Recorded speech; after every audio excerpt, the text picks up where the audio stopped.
नारी शक्ति वंदन अधिनियम बिल लोकसभा में पारित न होने के चलते विपक्ष पर लगातार भाजपा सरकार निशाना साध रही है। उसके साथ ही भाजपा साथ ही राज्यों में विशेष सत्र बुलाकर विधानसभा में निंदा प्रस्ताव ला रही है। उसी के तहत उत्तराखंड विधानसभा में आज धामी सरकार के द्वारा नारी शक्ति वंदन अधिनियम को लेकर विशेष सत्र बुलाकर विपक्ष के खिलाफ निंदा प्रस्ताव ला रही है, जिसको लेकर सदन में चर्चा की गई। विपक्ष ने कहा कि 2023 में जो अधिनियम महिलाओं को लेकर बनाया गया था, उसी के तहत महिलाओं को आरक्षण दिया जाए। हम किसी भी तरह से उसका विरोध नहीं कर रहे हैं। उसके साथ ही जनसंख्या निर्धारित होने, परिसीमन होने पर 33% आरक्षण महिलाओं को मिलना चाहिए। ऐसे में कांग्रेस कहीं पर भी विरोध नहीं करेगी। दूसरी ओर भाजपा विधायकों का क्या कहना है कि विपक्ष नहीं चाहता कि महिलाएं आगे बढ़े। जब से देश में प्रधानमंत्री नरेंद्र मोदी की सरकार बनी है, वह लगातार महिलाओं को सशक्त बनाने में लगी हुई है। ऐसे में वहां महिलाओं को 33% आरक्षण देने जा रही है, लेकिन विपक्ष इसका लगातार विरोध कर रही है। नेता प्रतिपक्ष यशपाल आर्य ने उत्तराखंड विधानसभा देहरादून विशेष सत्र को लेकर कहा, सरकार द्वारा जो ये विशेष सत्र लगाया गया है, क्या इसका कोई औचित्य है। साथ ही उन्होंने महिला आरक्षण को लेकर भी कहा कि 2023 में पहले ही कानून का रूप ले चुका है और इसी आधार पर उस कानून का लाभ दिया जाना चाहिए। नेता प्रतिपक्ष ने सरकार की मंशा पर भी सवाल खड़े करते हुए कहा कि सरकार इसको लेकर लंबी प्रक्रिया अपनाना चाहती है, क्योंकि भाजपा इसे राजनीतिक लाभ लेने के मकसद से लेकर आई है। नेता प्रतिपक्ष ने यह भी कहा कि महिला आरक्षण की आड़ में सरकार अपने नंबर बढ़ाना चाहती है, जबकि बेरोजगारी, अपराध, कानून व्यवस्था जैसे मुद्दों को बिल्कुल नजरअंदाज कर दिया गया है। आखिर इस विशेष सत्र का क्या औचित्य है, प्रश्न है। और कांग्रेस का नजरिया स्पष्ट है, दृष्टिकोण कांग्रेस का स्टैंड स्पष्ट है कि 2023 में महिला आरक्षण विधेयक ने कानून का रूप लिया है और हम चाहते हैं कि 2023 में जो कानून बना है, जो विधेयक पारित हुआ है, उसी के आधार पर देश की आधी आबादी महिलाओं की है, उनको आरक्षण का लाभ तत्काल मिलना चाहिए। जो आगामी 2029 का लोकसभा का चुनाव और 2027 में विधानसभा का चुनाव हो,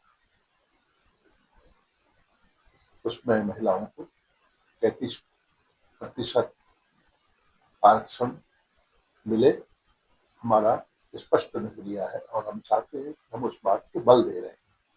उत्तराखंड में आज विधानसभा का 1 दिवसीय विशेष सत्र आहूत किया गया, जिसमें नेता सदन मुख्यमंत्री पुष्कर सिंह धामी के साथ ही नेता प्रतिपक्ष और अन्य सदस्य अपने अपने विचार रख रहे हैं।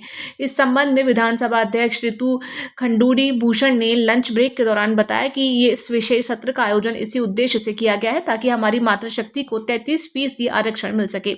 हालांकि उन्होंने ये भी कहा कि आरक्षण देने का अधिकार केंद्र सरकार को ही है और विपक्ष के सदस्य बार बार इस बात को उठा रहे हैं कि महिलाओं को विधानसभा में भी 33% आरक्षण दिया जाए। उन्होंने कहा कि महत्वपूर्ण बिल पास होने के बाद महिलाएं भी राजनीति के क्षेत्र में पुरुषों से कंधा मिलाकर आगे आएंगी।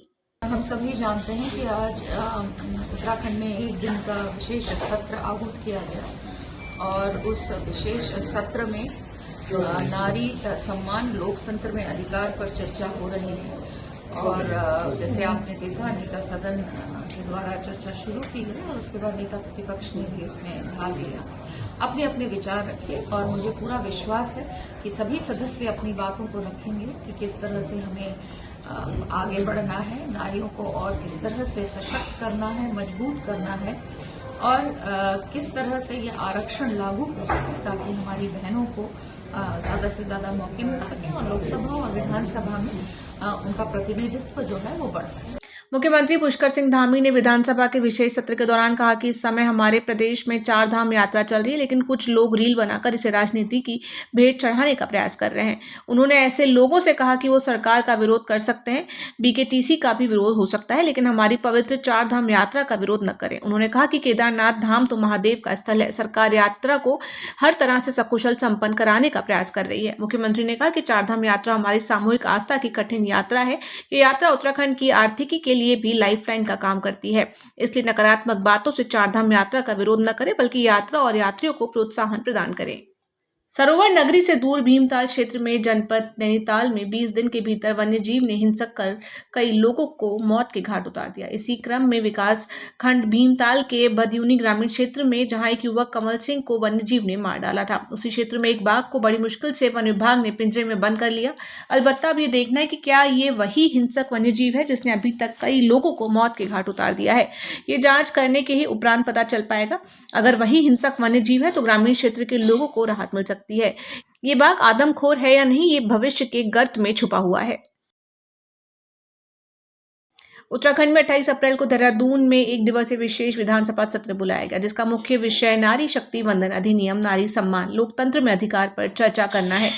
ये सत्र विधानसभा में आयोजित किया गया और इसका उद्देश्य नारी सम्मान के मुद्दे को प्रमुखता से उठाना है। उत्तराखंड में आज विधानसभा का एक दिवसीय विशेष क्षेत्र के दौरान बीजेपी महिला मोर्चा के अध्यक्ष भी महिलाओं के साथ विधानसभा पहुंची, जहां उन्होंने विधानसभा की कार्रवाई के दौरान मुख्यमंत्री पुष्कर सिंह धामी को सुना।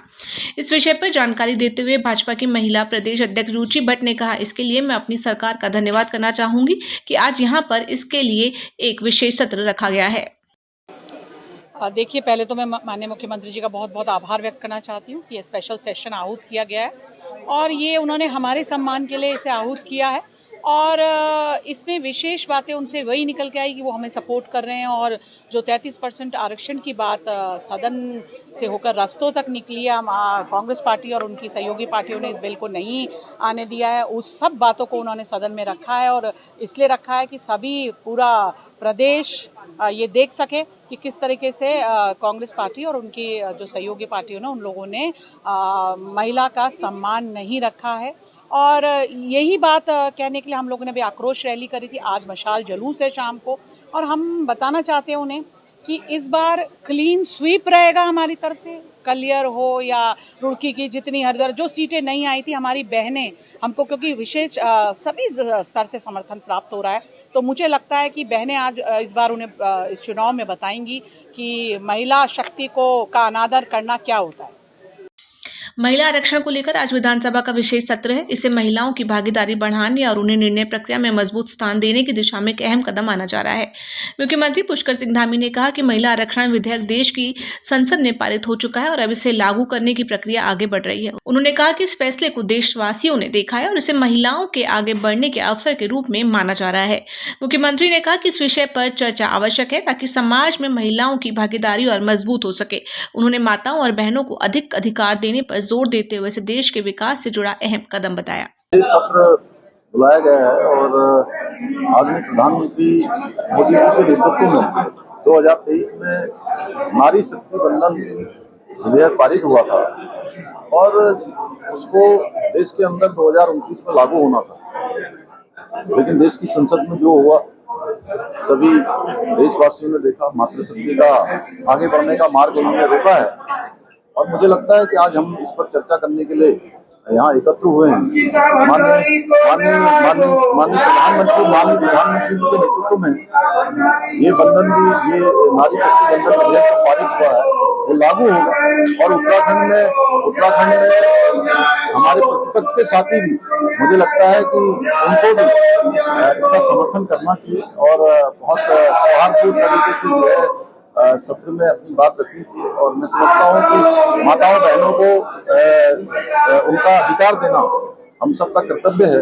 देश के अंदर धारा 370 माननीय प्रधानमंत्री जी के नेतृत्व में समाप्त हुई और अयोध्या में भगवान राम का मंदिर बना, वो भी आदरणीय प्रधानमंत्री